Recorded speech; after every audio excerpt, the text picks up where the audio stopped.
ശ്രീമന്നാരായണ നാരായണ നാരായണ. ദേവരാജ, ഇതെന്താ? എല്ലാ ദേവന്മാരുടെയും മുഖങ്ങൾ ശ്രീഹീനവും വിഷാദപൂർണവുമാണല്ലോ. എല്ലാം മംഗളം തന്നെയല്ലേ? ദേവർഷി, എല്ലാം ശുഭമംഗളമെങ്കിൽ മുഖങ്ങളിൽ ശ്രീപ്രസാദം തിളങ്ങും. പക്ഷേ ഞങ്ങളുടെ സമസ്യയ്ക്കും നിരാശയ്ക്കും ഒരു അന്ത്യം കാണുന്നതേയില്ല. എന്നാൽ ബ്രഹ്മദേവൻ പറയുന്നു ഞങ്ങൾ ശക്തിയുടെ ഭണ്ഡാകാരങ്ങളാണെന്ന്. ബ്രഹ്മദേവൻ വരദാനങ്ങളുടെ ഭണ്ഡാകാരമായിരിക്കാം. അസുരന്മാരാണെങ്കിൽ വരദാനങ്ങളുടെ അധികാരികളുമായിരിക്കുന്നു. ഈ വരദാനങ്ങൾ നൽകുന്ന ശക്തിയുടെ പൂർണ്ണ ഭണ്ഡാകാരം അസുരന്മാരാണ്. ഞങ്ങളുടെ ശക്തി അതിനു മുമ്പിൽ നിഷ്ഫലമല്ലേ?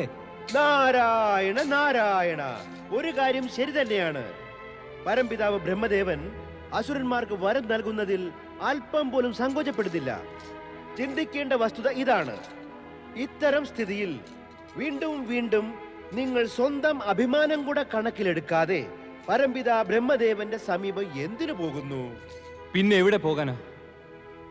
വീണ്ടും വീണ്ടും ബ്രഹ്മദേവന്റെ സമീപം ചെന്ന് സുരക്ഷയ്ക്കായി യാചിക്കുന്നത് ഞങ്ങൾക്ക് ഇഷ്ടമല്ല.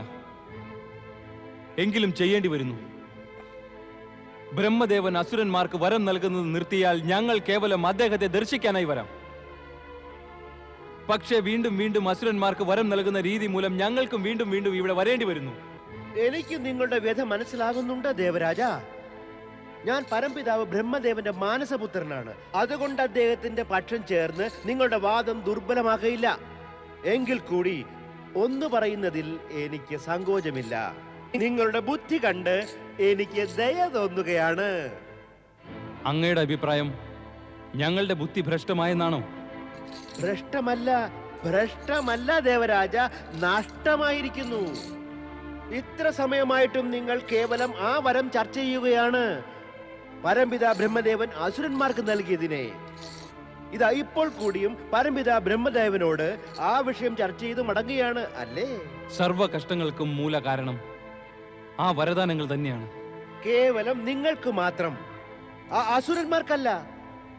ബുദ്ധി ഉപയോഗിക്കാൻ സന്ദർഭമുണ്ടാക്കൂ ദേവരാജ, സന്ദർഭമുണ്ടാക്കൂ.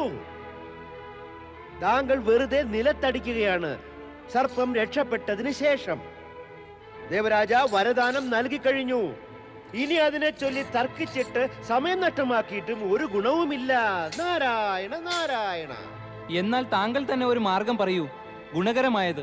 സ്പഷ്ടമാണ് ദേവരാജ, അത്യന്തം സ്പഷ്ടമാണ്. വരദാനത്തിൽ ഇതും പറഞ്ഞിട്ടുണ്ടല്ലോ. താരകപുത്രന്മാരുടെ വധം ഭഗവാൻ ശിവന്റെ കരം കൊണ്ടാകുമെന്ന് പറഞ്ഞിട്ടുണ്ടല്ലോ. ആ, അത് ഞങ്ങൾ എല്ലാവരും കേട്ടതാണ്. കേട്ടതാണല്ലോ ദേവരാജ. അപ്പോൾ ഇനി നിങ്ങളുടെ ധ്യാനം ഭഗവാൻ പരമേശ്വരനിൽ കേന്ദ്രീകരിക്കണം. ഇവിടെ പരംപിതാ ബ്രഹ്മദേവൻ ഒന്നും ചെയ്യാനാകില്ല. അദ്ദേഹം വരം നൽകി കഴിഞ്ഞു, അതിന് തിരിച്ചെടുക്കാനാകില്ല. പക്ഷേ ഭഗവാൻ വിശ്വനാഥൻ ഈ പ്രശ്നങ്ങളിൽ നിന്നെല്ലാം മുക്തനാണ്. അദ്ദേഹമാണ് നിങ്ങൾക്ക് മുക്തിമാർഗം. അദ്ദേഹത്തെ സമീപിക്കണം നിങ്ങൾ. അസുരന്മാരെ വധിക്കുവാൻ അദ്ദേഹത്തെ പ്രേരിപ്പിക്കണം. നാരായണ നാരായണ. ശരിയാണ്. ഇതേക്കുറിച്ച് ഞങ്ങൾ ആലോചിച്ചതേയില്ല. വികാരമരുത്, ആലോചിക്കൂ. എന്നാലേ വിചാരങ്ങൾ മുന്നോട്ട് വരൂ. ഈ ഭയം വളരെ ഭയങ്കര വികാരമാണ്. വിചാരം എന്ന ദേവശിശുവിനെ തടഞ്ഞു വയ്ക്കുന്നു. സത്യമാണ് പറഞ്ഞത് ദേവർഷി, സത്യമാണ്. നാരായണ നാരായണ. താങ്കളൊന്ന് ആലോചിച്ചു നോക്കൂ. ഞാൻ അസത്യം പറയാറുണ്ടോ? ഒരിക്കലുമില്ല. എന്നാൽ ദേവർഷി, ഞങ്ങൾ ഇതാ കൈലാസത്തിലേക്ക് പുറപ്പെടുന്നു. തീർച്ചയായും.